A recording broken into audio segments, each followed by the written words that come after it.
जय सिया राम। तो आज हम अपने प्यारे कथा रसिक श्री सीताराम जी को उनके दो अद्भुत प्यारे भक्तों का चरित्र श्रवण कराएंगे। एक जिनका नाम है श्री कात्यायनी जी और दूसरे श्री मुरारी दास जी।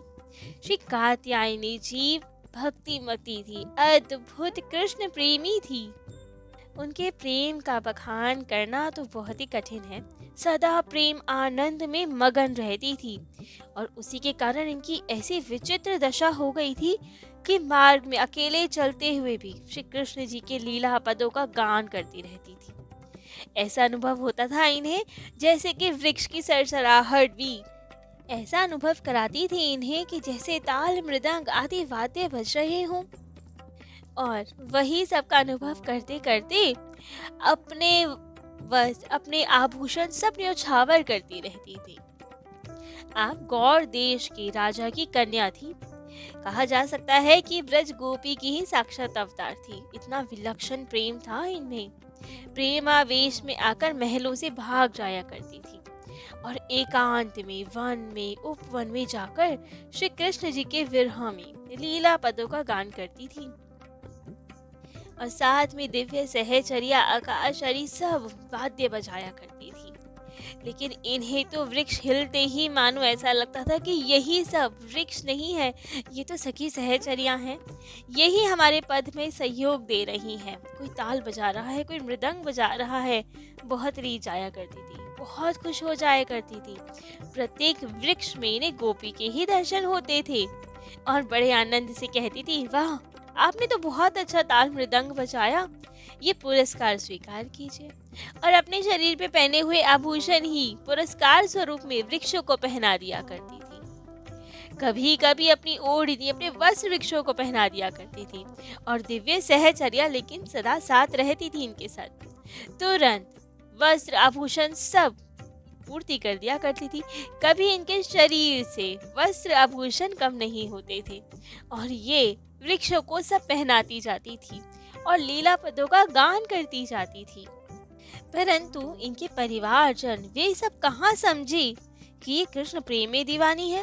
वे तो यही जानते थे कि ये लगता है पागल हो गई है या फिर कोई भूत प्रेत का आवेश आता है इनको।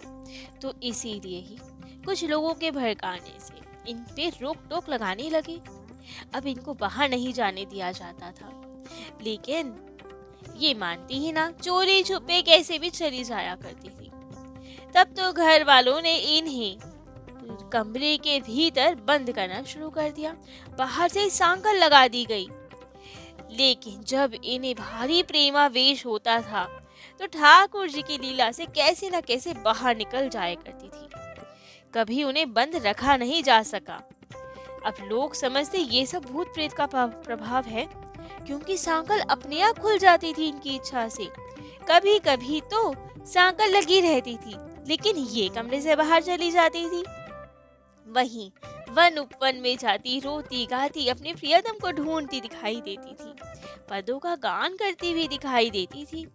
लेकिन लोग वे इनके दिव्य प्रभाव को समझने में असमर्थ थे। तो इसीलिए अब राजा ने एक बार तांत्रिक को बुलाया, जिससे कि भूत बाधा हो तो दूर भगाया जाए भूत को। अब उसने खूब प्रयास किया और उसके बाद भूत भगाने के विचार से लोचलाका को अग्नि में तपा दिया और खूब तपा कर उसको लाल कर दिया कि अब राजकुमारी को इसी से दागेंगे जिससे भूत निकल के भाग जाए। लेकिन गरम लोचलाका इनके शरीर से स्पर्श होते ही एकदम शीतल हो गया। और इतना ही नहीं, तांत्रिक के स्वयं के शरीर में वो दाह, वो गर्मी, वो जलन उत्पन्न होने लगी। अब जब ये चमत्कार सबने प्रत्यक्ष अपनी आंखों से देखा, तब कुछ प्रेमी भक्तों ने, भावुक सज्जनों ने राजा को समझाया, सबको समझाया कि ये पागलपना नहीं है, कोई भूत बाधा नहीं है राजकुमारी को। ये सब तो प्रेम लक्षणा भक्ति है। प्रेम भक्ति के ही अष्ट सात्विक भाव हैं जो राजकुमारी में उत्पन्न हो रहे हैं। हम तो परम सौभाग्यशाली है जो इसका दर्शन कर पा रहे हैं। आजकल कौन होता है इतना प्रेम भक्ति में लीन, जिसको इतने भाव उत्पन्न हुए। आप और हम सब बहुत भाग्यशाली है जो राजकुमारी के संपर्क में हैं, देख पा रहे हैं, दर्शन कर पा रहे हैं इनके।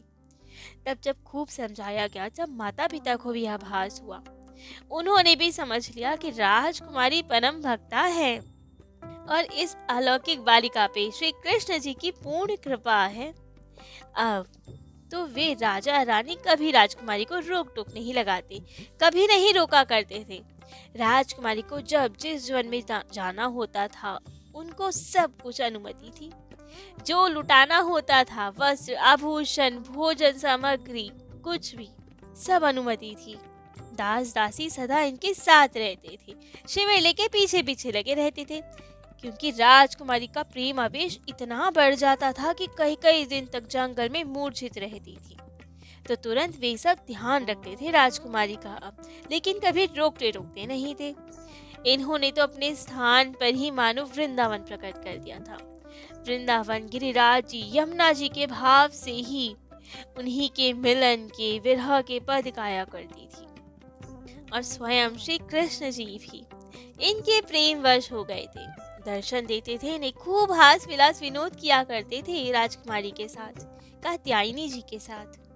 प्रेमी भक्तों के निकट माया नहीं आ सकती। प्रेमी स्वयं भी भगवत आसक्त होने के कारण संसार की ओर नहीं देखता। वही हाल इनका भी था।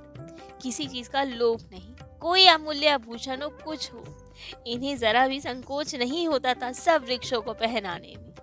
सदा प्रेम के रस में, भक्ति रस में ही भीगी रहती थी श्री कात्यायनी जी। इस संबंध में श्री ललित किशोरी जी का एक बहुत सुंदर पद भी आता है। दुनिया के प्रपंचों में हमने मजा नहीं कुछ पाया है, भाई बंधु पिता माता पति सब सोचित अकुलाया है, छोड़ छाड़ घर गाँव नाव यही पंथ मत भाया है, ललित किशोरी आनंद घनसो हटके नेह लगाया है, बन बन फिरना बेहतर हमको रतन भवन नहीं भावे है, लता तरे पड़ रहने में सुख नाहिन सेज सुहावे है, सोना करधर शीस भला अति तकिया खाल न आवे है, ललित किशोरी नाम हरि का जपी जपी मन सच पावे है। तो भक्तों से तो माया वैसे ही रहती है, वही हाल इनका भी था। माया कोसों दूर रहती थी श्री राजकुमारी से। एक बार की बात, राजकुमारी जी अकेले श्री कृष्ण जी का कीर्तन करते हुए वन में विचरण कर रही थी। तभी इनके प्रभाव को ना जानने वाला एक दुष्ट व्यक्ति आया और इनके सौंदर्य को देखकर मोहित हो गया, इन पे कुदृष्टि डालने लगा। तो तत्क्षण ठाकुर जी की ऐसी लीला हुई कि वह अंधा हो गया। ठाकुर जी सदा सर्वदा श्री कात्यायनी जी की रक्षा करते थे। ऐसे ही कुछ लोग आए, स्पर्श की इच्छा से इनकी ओर बढ़े। तभी कात्यायनी जी के शरीर अग्नि की प्रचंड ज्वाला सा लगा उन्हें। तब वे अपनी गलती का पश्चाताप करते हुए इनके चरणों में गिर पड़े, इनकी शरणागत हो गए, क्षमा प्रार्थना की इनसे। तब तो कात्यायनी जी ने उन्हें क्षमादान दिया और वे साधु वृत्ति अपनाकर साधु भाव से ही रहने लगे। इस प्रकार जाने कितने ही विमुखों को हरि के सन्मुख कर दिया श्री कात्यायनी जी ने। खूब आनंद से भजन कीर्तन करती हुई प्रेम मग्न होके खूब देर नृत्य गान करती थी जंगलों में, लेकिन कभी थकावट नहीं होती थी। तो ऐसी अद्भुत थी श्री कात्यायनी जी, जिनके साथ स्वयं ठाकुर जी सदैव सर्वदा रहते ही थे। तो ऐसे ही हमारे दूसरे भक्त हैं श्री मुरारी दास जी। श्री मुरारी दास जी मारवाड़ प्रांत के प्रसिद्ध ग्राम बलौंदा में विराजते थे। अब वहाँ के राजा के गुरु थे, लेकिन भक्त भक्तों की तो सदैव दासानुदास के भाव से सदा सेवा किया करते थे। एक समय के बाद आप स्नान करके वापस आ रहे थे, उसी समय एक भक्त की आपके कानों में आवाज पड़ी। वे भक्त चामर जाति के थे, लेकिन ठाकुर जी की नित्य प्रति सेवा करते थे, खूब आनंद से उनका चरणों तक उतारते थे। तो अब उनकी सेवा आदि पूर्ण हुई, तो तभी उन्होंने आवाज लगाई और कहा, जो भगवान के चरणामृत को लेने का पात्र हो वे आकर ले ले। अब ये शब्द सुनते ही मुरारी दास जी के मन में उत्कंठा कि हमें भी ठाकुर जी का चरणोदक चाहिए, तो तुरंत उस भक्त के घर पहुंच गए। लेकिन जब उस भक्त ने, क्योंकि वे नीच जाति के थे, संतों में जाति पाति नहीं मानी जाती, लेकिन वे स्वयं को नीच ही मानते थे, तो वे घबरा गए कि ये तो राजगुरु हैं, राजा के गुरुदेव हैं, उच्च कुल के हैं, ये हमारे घर कैसे आ गए। तो बहुत घबरा गया। लेकिन मुरारीदास जी ने कहा कि हमें भी चरणामृत चाहिए, आपने कहा है आप चरणामृत देंगे। उन्होंने कहा नहीं नहीं महाराज, हम तो नीच जाति के हैं, अति तुच्छ हैं, आपको चरणामृत देने योग्य हम नहीं हैं। और ऐसा कहते कहते उस भक्त के हाथ पैर कांपने लग गए। लेकिन मुरारीदास जी भी ना माने, कहा कि तुम भक्त हो, हमसे भी अधिक निर्मल हो, अधिक पवित्र हो, तुम्हारी महिमा और वास्तविक स्वरूप कोई नहीं जानता। हम तो राजा के गुरु है, इससे प्रसिद्धि हो गई मात्र हमारी, लेकिन तुम सच्चे भक्त हो, गोपनीय रखते हो अपना भजन। मैं जानता हूँ तुम कितने उच्च कोटि के भक्त हो, मेरा मन तो तुम्हारी भक्ति देख के अनुराग के रंग में रंग जाता है। लेकिन वो तो बहुत घबरा रहा था भक्त कि नहीं, हम नहीं दे सकते आपको चरणोदक। तब तो मुरारीदास जी ने समझाया कि तुम हमसे अधिक पवित्र हो, देखो अभी तो मैं स्नान करके ही आ रहा हूँ, लेकिन तुम तो मुझसे पहले स्नान कर चुके, ठाकुर सेवा भी कर चुके, मैं तो प्रमादी जीव हूँ, अभी तक स्नान ही नहीं बना मेरा ठीक से, और तुम तो यहाँ ठाकुर सेवा संपन्न करके चरणोदक बांट रहे हो, तो तुम मुझसे महान भक्त हुए। तुम्हारी भक्ति गोपनीय है और हमारी राजगुरु होने के नाते सर्वत्र भक्ति की प्रसिद्धि हो रही है, तो हम में तो उसका अहंकार भी है, तो दोष युक्त भक्ति है हमारी। आपका गुप्त भजन ज्यादा महान है हमसे। तो इतना समझाने पर तब तो वो भक्त जो चामर जाति के, वे तो बहुत रोने लगे, डर गए कि मैं क्या करूं, कैसे इन्हें समझाऊं कि मैं नहीं दे सकता इन्हें चरणोदक, क्योंकि मुरारीदास जी के पास तो खूब सारे तर्क थे देने के लिए। तब तो उसकी आंखों में अश्रु आ गए और कहने लगा, चरणामृत लो, मैंने जो ऐसी पुकार की ना, यही मेरी भूल थी, मुझे ऐसे नहीं करना चाहिए था, इसका तो भारी दुख है कि मैंने क्यों ही आवाज लगाई, मेरी इतनी योग्यता नहीं जो मैं आपको चरणामृत दे सकूं। लेकिन मुरारीदास जी साधुता में प्रवीण थे, इन्होंने तो बहुत हट किया और जैसे तैसे चरणामृत ले ही लिया और अपने मन में विचार किया कि श्याम सुंदर को तो भक्ति ही प्रिय है, प्रेम भक्ति के प्रभाव में जाति पाति अहंकार दोष सब बह जाते हैं, नष्ट हो जाते हैं। अब मुरारीदास जी तो बहुत प्रसन्न कि ठाकुर जी का चरणामृत मिल गया आज, और आ गए अपने घर की ओर। लेकिन ये बात पूरे नगर में फैल गई कि राजगुरु जी ने, मुरारीदास जी ने तो एक चामर के घर पे जाके उसके हाथ से छुआ हुआ चरणोदक ले लिया। बहुत बुरा लगा सबको कि ये तो बात नहीं, वो तो अछूत है, ऐसे कैसे उनके घर में चले गए, उसकी हाथ की कोई भी वस्तु कैसे ले सकते हैं ये। सब जगह इनका विरोध होने लगा। भक्त द्वेषी विमुख लोग चामर का नाम ले लेकर, उस भक्त का नाम लेकर इनकी निंदा करने लगे और जाकर राजा के भी कान भर दिए, भड़का दिया राजा को भी कि ऐसे तो आपके गुरुदेव हैं, जाति पाति का कोई विचार ही नहीं करते, कहीं भी चले जाओ कुछ भी पालो, ये तो उचित नहीं। अब जब राजा को इतना भड़काया गया तो उसके मन में भी खेद हुआ कि ये तो बात गलत है, सच में गुरु के प्रति ही आज राजा के मन में अभाव आ गया कि ऐसा नहीं करना चाहिए था। लेकिन गुरु हैं तो क्या ही बोले, उनसे तो कुछ नहीं कहा। लेकिन राजा के हाव भाव से मुरारीदास जी को समझ में आ गया कि अब राजा का वैसा प्रेम भाव, वैसी श्रद्धा नहीं बची है हमें, जैसे पहले वे हमें आदर सम्मान देते थे, मिलते थे, आज उन सब में कुछ कमी लग रही है। तो अब पता चल ही गया धीरे धीरे कि राजा को चरणोदक वाली बात वे प्रसंग पता चल गया है, और उसी के बाद से इनके मन में अभाव आ गया है, वो बात इनके मन में छा गई है।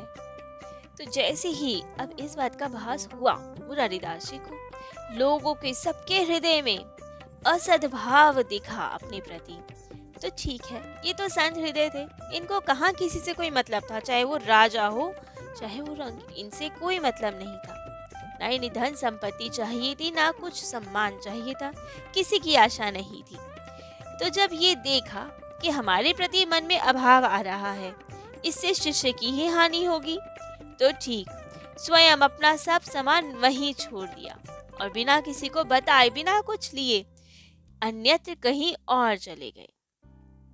क्योंकि आपको तो केवल भगवान की सेवा, उनके प्रेम से ही मतलब था, अन्य किसी वस्तु से नहीं। तो चल दिया एकांत में। लेकिन अब जब राजा को ये बात पता चली कि गुरुदेव हमसे रूठ कर, सबके ये भाव देखकर अप्रसन्न मन से सब छोड़ छाड़ के कहीं चले गए हैं, तो बहुत दुख हुआ उन्हें कि ये क्या कर दिया हमने, अपने गुरुदेव को ही रुष्ट कर दिया। बहुत दुखी हुए। राजा के नगर में प्रतिवर्ष संतों का सम्मेलन हुआ करता था, जिसमें बहुत बड़े बड़े, बहुत अच्छे अच्छे संत महात्मा पधारा करते थे। खूब कथा कीर्तन होती थी, खूब धूम मस्ती थी। लेकिन जब से मुरारी दास जी ही चले गए, उसके बाद से किसी साधु ने उस नगर में आना ही छोड़ दिया। अब किसी साधु की छाया तक नगर में दिखाई नहीं देती, तो ये संत समारोह कहाँ से होता, संत सम्मेलन कहाँ से होता। तो अब राजा को इस बात का भी बड़ा दुख कि अब तो कोई संत भी नहीं आते, ये तो बहुत गड़बड़ करती, बहुत बुरा करा हमने। तो अब पता लगवाया गया कि मुरारी दास जी कहाँ विराजते हैं, और ठान लिया राजा ने कि हम स्वयं जाएंगे अपने गुरुदेव को मनाने, क्षमा मांगेंगे उनसे, हमसे भारी भूल हो गई। अब जैसे पता चला मुरारी दास जी कहाँ हैं, कौन से वन में हैं, नंगे पैर राजा दौड़ता हुआ गया, जमीन में लौटकर साष्टांग दंडवत प्रणाम किया। नेत्रों से अश्रुपात हो रहा था राजा की। आज खूब व्याकुल था, हृदय में भारी ग्लानि थी कि हमने अपने गुरु का अपमान कर दिया, उनके प्रति अभाव लाए हृदय में। तो खूब क्षमा याचना कर रहे थे, लेकिन मुरारी दास जी राजा की ओर देख भी नहीं रहे थे, क्योंकि उन्हें तो यही था कि ये संत भगवान के विमुख हो गया है और ऐसे जीवों का हम मुख तक नहीं देखेंगे। लेकिन राजा निरंतर प्रणाम कर रहा था, विनय कर रहा था, क्षमा मांग रहा था अपने गुरुदेव से। हाथ जोड़कर गुरुदेव के सामने खड़ा हुआ था, बुद्धि दीनता में डूबी हुई थी आज, और कहने लगा, महाराज आप मुझे मेरे अपराधों के अनुरूप करोड़ों दंड दीजिए, सब मुझे स्वीकार है, लेकिन मेरी ओर देखिए, मुझे दर्शन दीजिए, आशीर्वाद दीजिए। मेरे मन में जो आपके प्रति अभाव हुआ ना, वो मेरी गलती थोड़ी है, आप ही की कृपा की कमी है, जिससे मेरी बुद्धि ही दूषित हो गई। भाव ये था ये कहने का कि आपने मुझे जैसी शिक्षा दीक्षा दी, उसकी अपेक्षा आपका जो आचरण है वो और ज्यादा महान हो गया, मैं वहां तक पहुंच ही नहीं पाया। अर्थात किसी को 5th क्लास तक की पढ़ाई कराई गई हो, लेकिन एग्जाम 10th का दे दिया गया हो, तो कैसे पास होगा। तो वही कह रहे हैं, आपने मुझे जो शिक्षा दीक्षा दी, लेकिन जो क्वेश्चन पेपर दिया, जो ये परीक्षा ली, वे ज्यादा उच्च कोटि का था, तो मैं वहां तक पहुंच ही नहीं पाया।